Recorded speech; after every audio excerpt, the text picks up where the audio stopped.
اعلیٰ حضرت علیہ رحمہ کا حافظہ ایسا کہ وہ جو کتاب ہے تنقیح فتاوی حامدیہ 2 جلدوں میں کتاب ہے، آپ نے ایک رات کے اندر مطالعہ فرمائی اور نیکسٹ ڈے آپ نے فرمایا کہ الحمدللہ اس کی جو عبارت ہے اگر اس کا حوالہ دینا ہوگا تو چند سال تک تو میں حوالہ بھی اس کا دے دوں گا، عبارت بھی نقل کر دوں گا، اور جہاں تک مسائل کا تعلق ہے کہ اس میں جائز ناجائز حلال حرام کیا اسے قرار دیا گیا ہے تو وہ تو پوری زندگی کے لیے یاد ہو گیا۔ قرآن مجید جو ہے وہ آپ نے مغرب سے عشاء تک اتنے وقت کے اندر آپ نے 30 دن کے اندر پورا قرآن پاک حفظ کر لیا، اور کتنی ہی فقہی کتابیں ایسی تھی کہ جن کا آپ کو یوں یاد ہوتا تھا کہ فلاں کتاب کی فلاں جلد کے فلاں صفحے پر اوپر کر کے اتنی سطر کے اوپر یہ عبارت آئے گی۔ تو یہ حافظہ ہے۔ ذہانت یہ ہے کہ کسی بھی شے کو جمع کر کے اس سے نتیجہ نکالنا،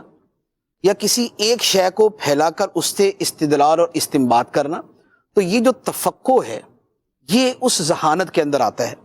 اعلیٰ حضرت علیہ رحمہ کی جو ذہانت ہے وہ نظر آتی ہے آپ کی کتابوں کی روشنی میں،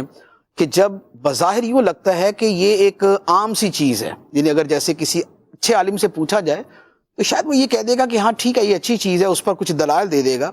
لیکن دلائل جس انداز میں اعلیٰ حضرت دیتے ہیں اور جس علو شان کے ساتھ، بلندی شان کے ساتھ دیتے ہیں، اس کا رنگ ہی کچھ جدا ہوتا ہے۔ اعلیٰ حضرت علیہ رحمہ سے مکہ مکرمہ میں سوال کیا گیا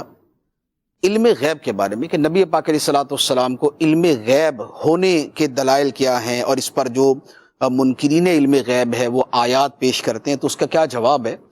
تو اعلیٰ حضرت علیہ رحمہ نے کتاب لکھی الدولۃ المکیہ بالمادۃ الغیبیہ۔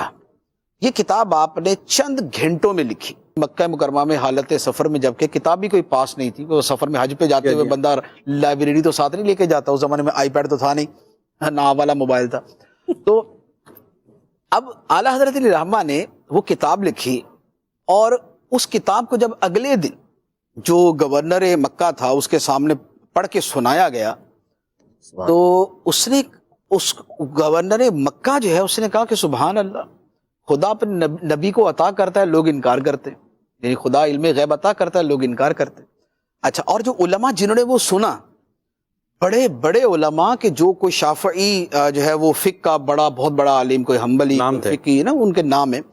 وہ کہتے تھے کہ اس کتاب سے وہ علوم ظاہر ہوئے ہیں کہ جو ہماری نظروں سے نہیں گزرے تھے،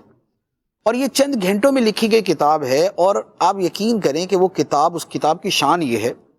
کہ اگر میں دعوی سے کہوں نا کہ آپ یہ کتاب 100 درس نظامی سے فارغ ہونے والے تازہ جو بھی فارغ ہوئے نا درس نظامی پڑھ کے، 100 علماء کو لائن میں بٹھا دے اور سب کو ایک ایک کاپی دے دیں، اور سب سے یہ کہیں کہ ایک دن میں نہیں، ایک پورے ہفتے کے اندر پوری کتاب سمجھ کے بتا دے اس میں لکھا گیا،